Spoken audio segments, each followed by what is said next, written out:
नमस्कार दोस्तों और मेरे प्यारे विद्यार्थियों, मेरे YouTube चैनल में आप सभी का स्वागत है। मैं आज इतिहास विषय के प्रश्नोत्तर लेकर उपस्थित हूँ। पाठ कब, कहाँ और कैसे, जो वर्ग 6 के पाठ्य पुस्तक पर आधारित है। तो शुरू करते हैं सभी प्रश्नोत्तर।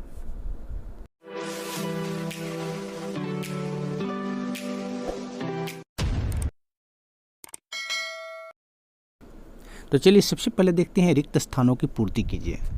तो रिक्त स्थानों की पूर्ति करने में क में क्या है कि बीते दिनों के मानवों की कहानी को ब्लैंक सी मीन्स खाली जगह कहा जाता है। क्या कहा जाता है? तो इतिहास कहा जाता है। ठीक है।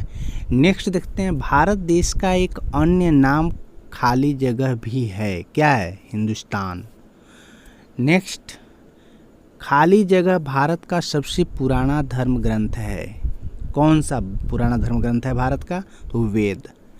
नेक्स्ट, प्राचीन काल के अवशेषों के अध्ययन को खाली जगह विज्ञान कहा जाता है। इसे एपिग्राफी कहते हैं ना, इसलिए क्या रहेगा? एपिग्राफी। नेक्स्ट, खाली जगह जनजाति को छोटा नागपुर की सबसे प्राचीन जनजाति कहा जाता है। तो क्या होगा? अशूर। अब नेक्स्ट देखते हैं, अगला क्वेश्चन है कि निम्नलिखित प्रश्नों के उत्तर लिखिए। क्वेश्चन का जवाब देना है, प्रश्न का उत्तर लिखना है। तो क है, इतिहास का ज्ञान क्यों जरूरी है? तो इसका उत्तर लिखेंगे, धरती पर मानव का अस्तित्व कई लाख वर्षों से है। हम अपने वर्तमान का अध्ययन अतीत यानी पूर्व ज्ञान के बिना नहीं कर सकते हैं। इतिहास से सबक लेकर हम वर्तमान को भी बेहतर कर सकते हैं। इसके अलावा महान लोगों की जीवनी से प्रेरणा मिलती है। अतः अतीत को समझकर वर्तमान को बेहतर करने के लिए इतिहास काफ़ी ज़रूरी है। यानी बीते हुए समय से हम कुछ सीखते हैं और वर्तमान में उसको लागू करते हैं। ठीक है। अब बढ़ते हैं नेक्स्ट क्वेश्चन की ओर। प्रागैतिहासिक और इतिहास में क्या अंतर है? तो इतना जान जाइए कि जिस काल में मनुष्य को कोई लिखित साक्ष्य नहीं मिलता उसे प्रागैतिहास कहते हैं, जबकि मानव प्रगति की कहानी जो लिखित रूप में मिलती है उसे हम इतिहास कहते हैं। ठीक है। नेक्स्ट क्वेश्चन है, पांडुलिपि से आप क्या समझते हैं? तो पहले के ज़माने में प्रिंटिंग प्रेस तो नहीं हुआ करते थे, इसलिए पुस्तकें हाथ से लिखकर तैयार किया जाता था। हाथ से लिखी गई इन्हीं पुस्तकों को हम पांडुलिपि कहते हैं। ठीक है। अब नेक्स्ट क्वेश्चन, पुरातात्विक स्रोत के अंतर्गत क्या क्या चीज़ें आती हैं?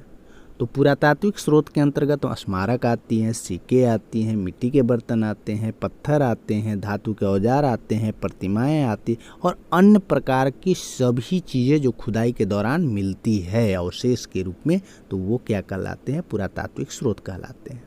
नेक्स्ट क्वेश्चन है कि हमारे देश को किन किन नामों से पुकारा गया है? हमारे देश को क्या क्या लोग बोले हैं? तो हमारे देश को ईरानियों एवं यूनानियों ने इंडिया कहा, अरबों ने अल हिंद कहा और तुर्कों ने हिंदुस्तान का नाम कहा है। ठीक है। अब बढ़ते हैं नेक्स्ट क्वेश्चन की ओर। पुरातात्विक और साहित्यिक स्रोत से हमें इतिहास की जानकारी किस प्रकार प्राप्त होती है? पुरातात्विक स्रोत या साहित्यिक स्रोत दे दिया जाए तो उससे हमें क्या जानकारी मिलेगी? तो अतीत की जानकारी हमारे पास कई स्रोत हैं अतीत की जानकारी के लिए, लेकिन मुख्य रूप से दो स्रोत साहित्यिक और पुरातात्विक हैं, जिससे हमें इतिहास की स्पष्ट जानकारी प्राप्त होती है। साहित्य के दो प्रकार हैं, गैर साहित्यिक और साहित्यिक, जबकि पुरातात्विक स्रोत के अंतर्गत अवशेष जैसा स्मारक, अभिलेख, सिक्के इत्यादि आते हैं। ठीक है। ये सभी क्या है? हमें माध्यम है जानकारी हासिल करने का। वेद, बौद्ध, जैन साहित्य इत्यादि से इतिहास की जानकारी मिलती है और इतिहास की ज़्यादातर जानकारी हमें पुरातात्विक स्रोत से मिलती है। अब हम आते हैं, जानते हैं कुछ महत्वपूर्ण तथ्य जिसे हमें समझना जरूरी है।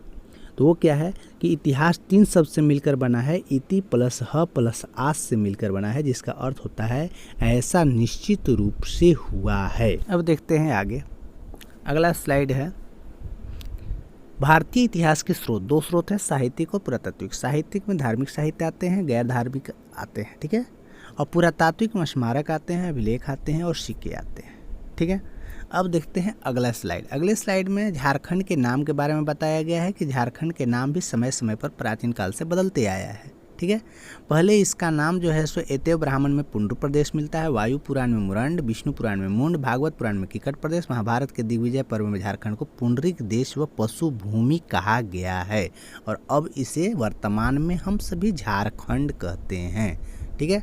नेक्स्ट स्लाइड देखते हैं। सिक्कों के अध्ययन को न्यूमिसमेटिक्स अर्थात मुद्रा शास्त्र कहा जाता है।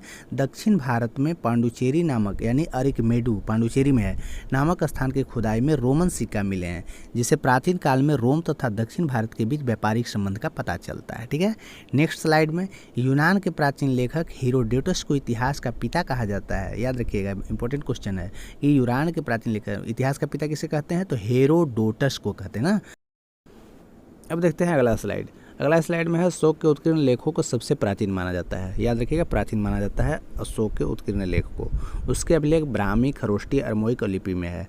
अशोक के अभिलेख को सबसे पहले 1837 में जेम्स प्रिसेप ने पढ़ने में सफलता हासिल की थी। अब देखते हैं नेक्स्ट स्लाइड। इस स्लाइड में प्राचीन काल में झारखंड यानी झारखंड का इसमें इतिहास का वर्णन किया गया है। ध्यान से इसे रीड करेंगे आप लोग। प्रागैतिहासिक काल में जो छोटा नागपुर जो कि वर्तमान झारखंड है, घनघोर जंगलों से घिरा था। भौगोलिक स्थिति में इस क्षेत्र के काफ़ी लाभ मिला। गुप्त वंश के शासक और गौड़ शासक शशांक को छोड़ करके प्राचीन भारत के किसी राजवंश ने इस क्षेत्र में अधिक समय तक शासन नहीं किया है।